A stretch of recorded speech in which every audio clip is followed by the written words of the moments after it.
Have you ever wondered why the touch-me-not plant closes its leaves when touched?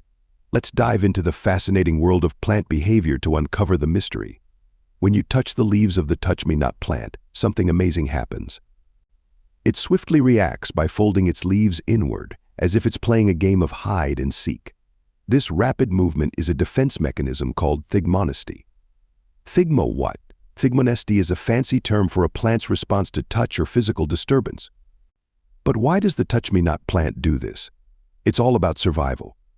By closing its leaves, the plant protects itself from potential harm, such as herbivores or strong winds. Once the danger is gone, the touch-me-not plant gradually reopens its leaves, ready to soak up sunlight and continue its growth. So next time you encounter a touch-me-not plant, remember its incredible ability to protect itself through Thigmonasty, proving that even in the plant world, quick reflexes are key to survival.